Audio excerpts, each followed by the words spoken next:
Let us discuss the concept of nested structure with the help of diagram. Here I have defined two structures, namely employee and bank. So assume that the red rectangle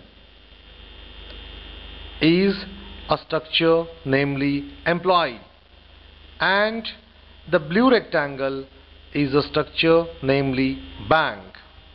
Is it clear? Well, let us see the structure employee. It has two members. First one is character array name, and second one is structure variable b1.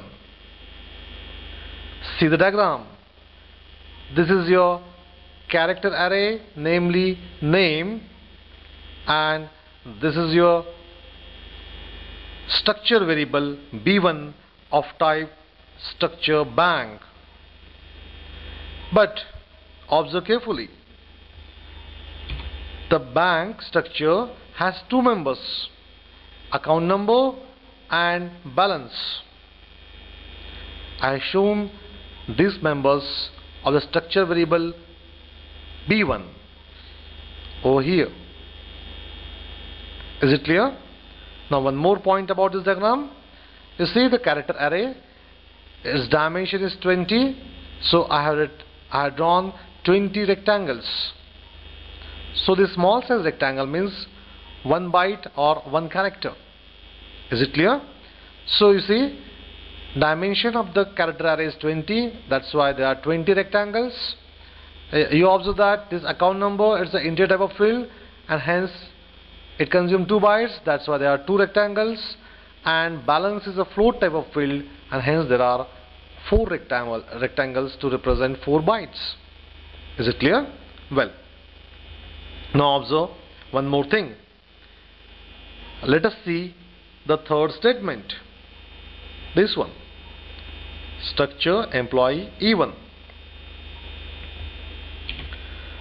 Here we have declared a structure variable E1, which is of type structure employee. Is it clear? Structure employee E1, this statement means declaration of the structure variable E1 of type structure employee. Is it clear? Now I explained the diagram. Now let us see the process of accessing the elements from nested structure using structure referencing operator, that is dot operator or period operator. Okay, now observe very carefully this E1 dot name. So E1 is a structure variable of type employee. Okay, and the first member is name. Here we want to access name. How will access?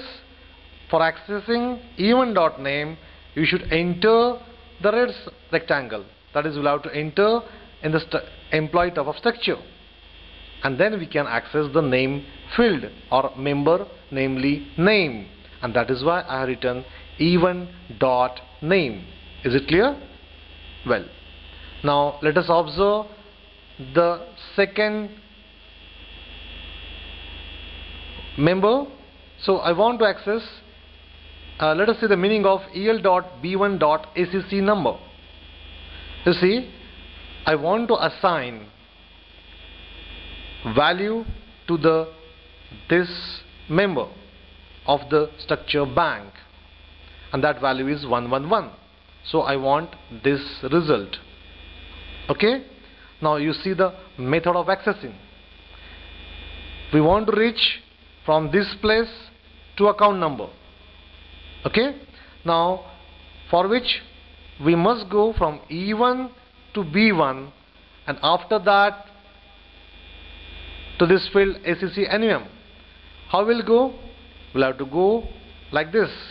E1 dot B1 means we can access the structure variable E1, then dot B1 means, then after that we are accessing second member of the structure, employee, that is B1, and after that we want to access account number.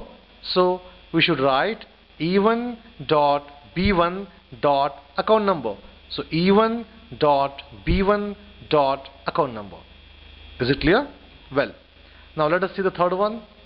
E1 dot B1 dot balance is equal to 1250.